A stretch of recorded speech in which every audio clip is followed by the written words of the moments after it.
In the previous lecture, we discussed the four properties.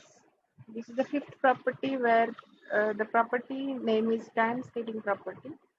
According to this property, whenever a signal is being time scaled, that is by in the basic operation on the signals, you have studied that whenever the time is getting multiplied with a scale factor of a, and suppose a is greater than 1, that is called as compressed version of x of t, which is a signal.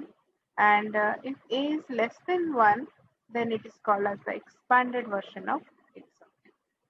So according to this property, it says that if the Fourier transform of a signal x of t is x of omega, then the Fourier transform of x of at is 1 by mod of a x of omega by a.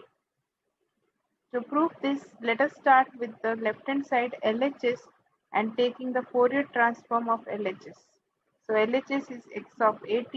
So we are taking the Fourier transform, and as you know, the formula for Fourier transform is integration minus infinity to plus infinity x of at e to the power minus j omega t dt. So whatever is in the bracket, we'll write it as x of t, x of 8. So now let us assume at as p. So hence the t becomes p by a and dt becomes dp by a. All this thing, if you substitute above, this becomes x of p, and this exponential minus j omega. In place of t, you have to put p by a and dp by a. From this, we'll take 1 by a to the out of the integral, as it is a constant. Next, remaining we'll put it as x of p e to the power minus j. We'll write omega by a as 1 and p separate, and dp. This again forms the formula for Fourier transform. This again turns the formula for Fourier transform. As you know, this is the formula for Fourier transform. This is same as the formula. Only thing which change is this omega now changed, as in place of omega, what is there now? That is now omega by a. Hence, the Fourier transform is replaced. Instead of x of omega, it is x of omega by a. Okay, by substituting that, now we consider two cases. Case number one, when a is greater than 0, that is positive. When it is positive, that time there is no change. The sign will remain positive. A is positive. Here also sign is positive. So hence there is no change. It is same as 1 by a x of omega by a. If it is case 2, if it is negative, in that case, if it is negative, in that case, a will be minus a. So here you can see, in the negative case, a is less than 0, it is negative. Hence the sign is going to change. Even the exponential sign also going to change. That will change as positive. And I am writing 2 times negative to make it the formula for Fourier transform. That is by replacing omega as minus omega by a. So in general, we can call this as, this is minus, but if you write mod of a, that time you can remove the minus sign. So that is 1 by mod a x of omega by a. So by taking the absolute value of a, which is as positive, so this is the general property that scaling of a signal, if you take the Fourier transform, it becomes 1 by scale factor magnitude x of omega by the scale factor a. So that is the property, fifth property. The next property is called as the differentiation in time domain property. According to this property, whenever there is a differentiation f function in time domain, this is equivalent to the multiplication of a Fourier transform with a factor j omega. With a factor j omega. So let us start by proofing this one. So for this, we'll directly take the formula for inverse Fourier transform, as this is the formula for which formula? This is for inverse Fourier transform. By taking this formula and x of t and taking the derivative on both sides of this, the left side becomes d by dt of x of t and the right side is this one. Okay. Now interchanging the integration and derivative, interchanging the integration and the derivative will put only for the exponential term. Derivative is only kept for the exponential term. And as you know, when you take the derivative of exponential form, that constant part remains as a multiplication factor. So as you know, d by dt of any exponential function, suppose it is having a constant a with t, then a get multiplied with at.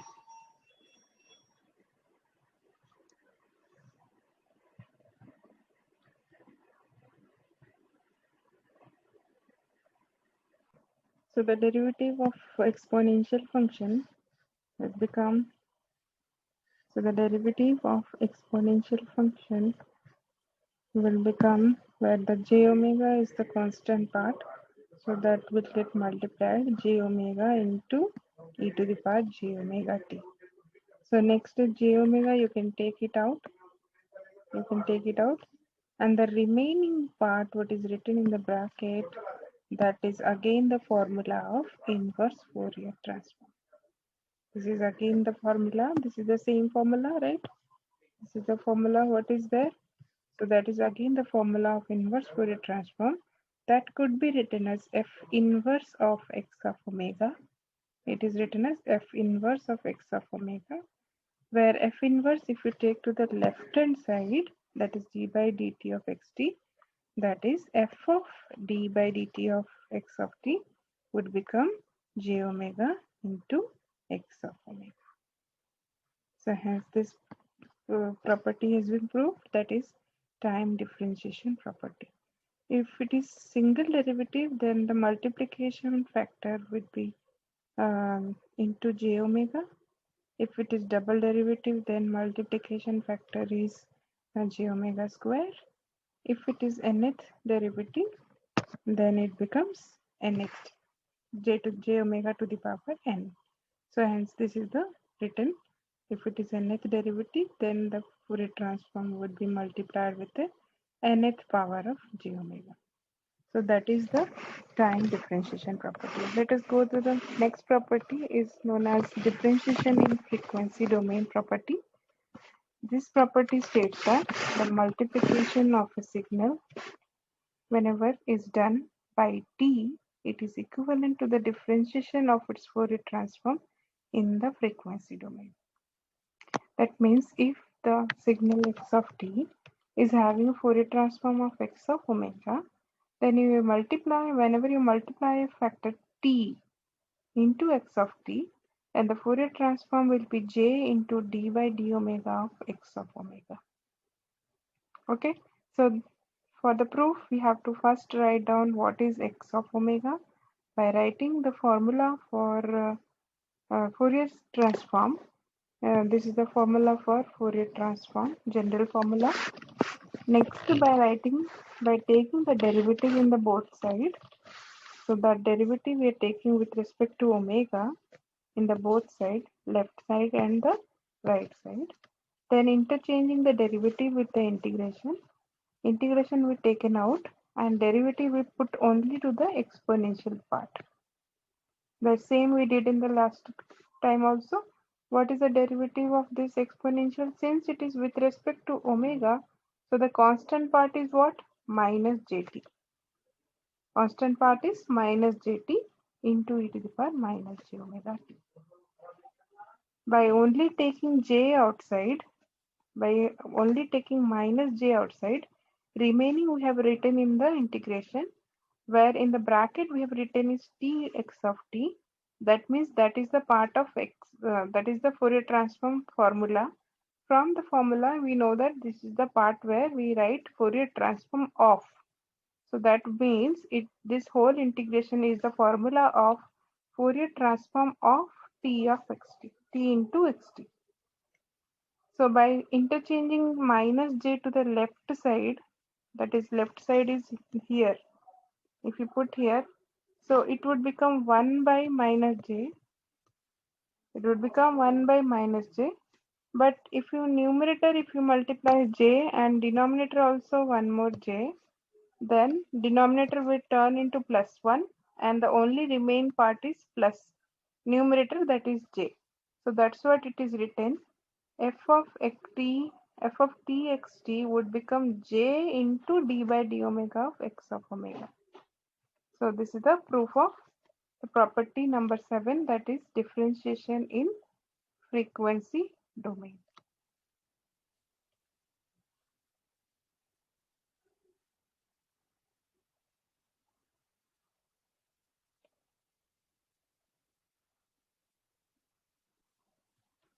The next property is time integration property. This time integration property states that the integration of a function x of t in time domain is equivalent to the division of its Fourier transform by j omega. In differentiation, it was multiplication by j omega. In integration, it is division by j omega. So let us do it. What is this exactly in mathematically? We can say if x of t Fourier transform is x of omega, then integration of this x tau d tau would become 1 by j omega x of j omega if x of 0 is 0. Okay, so let us prove by putting x of 0 is 0. This property can be easily proved by the integration by part in case of, as in case of same in case of differentiation property. So let us do by first writing the formula for what is the formula for inverse Fourier transform. So this is a formula for inverse Fourier transform. So this is the formula for inverse Fourier transform, and by taking the inverse Fourier transform and then in both side we will integrate, in both side we'll integrate both side. Okay, and we'll take t as tau, then we'll integrate from minus infinity to t both side. Okay, first wherever t is there we'll replace by tau. Here t is there and in the bracket t is there, so we'll replace by tau, then we'll integrate with the both side from the limit minus infinity to t. So let's do in the next page.